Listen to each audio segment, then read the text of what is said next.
Hello everyone, welcome to my new video. My name is Lori Fair and I write adult romance.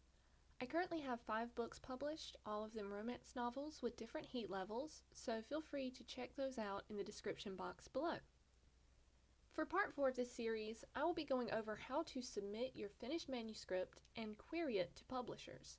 This is, of course, if you're interested in traditional publishing, not indie publishing, though I might have something planned for that in the future.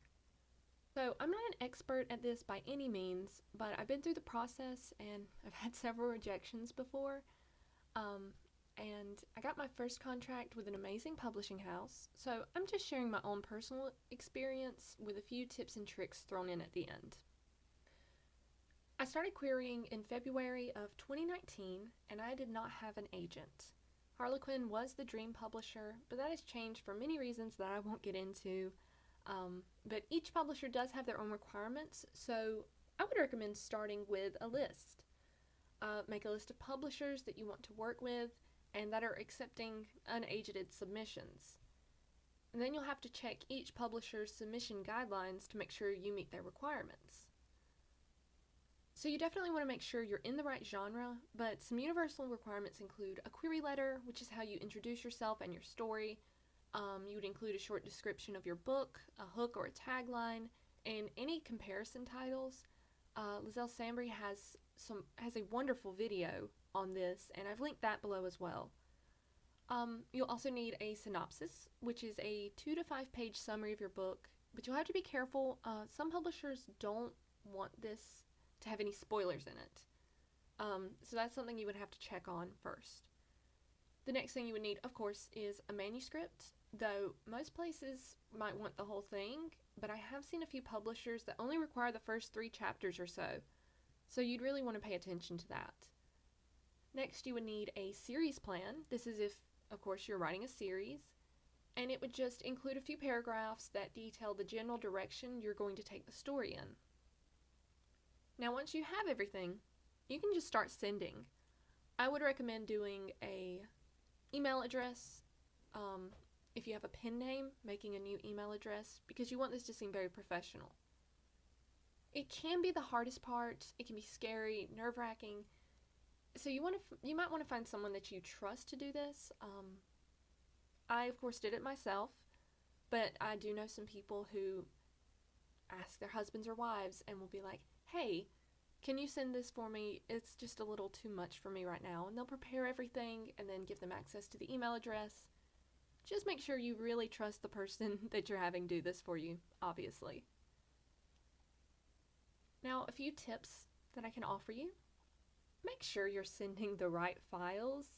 Double check everything before you're sending, because you don't want to find your 0 draft is what you have sent in with no edits and a plot that's all over the place. I'm very paranoid about this. Just make sure you're sending in the right files. On that same note, proofread everything. This is your first impression. You want to make sure it's memorable for the right reasons. You don't want typos in your query letter or synopsis. You want to make sure everything looks as clean and concise as it possibly can. For the query letter, use the blurb that will go on the back of your book as your description and hook. This is personally what I do, because you don't want to write 3 different things and find that there are errors. So usually I'll go ahead and write the description that's going on the back of the book, go ahead and type that up, make sure it's good, and then I'll just put that in the query letter as my description. I haven't had a problem with this so far, and I mean, it's pretty useful for me because the description and the synopsis are by far the thing I am the worst at. My next tip is to have a cover page on the manuscript, Have a professional looking cover page, nothing crazy, just your title, your name, if you're using a pen name, maybe list some genres or tropes, that sort of thing. So that way it's just a nice little thing that they have that gives them a better idea of what they're about to read.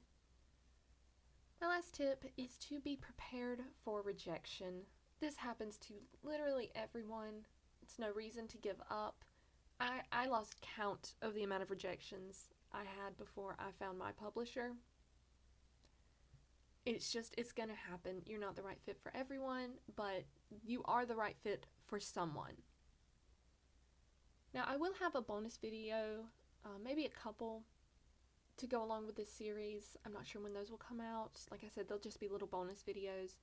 And I also do have some tips about indie publishing, as I have done that in the past.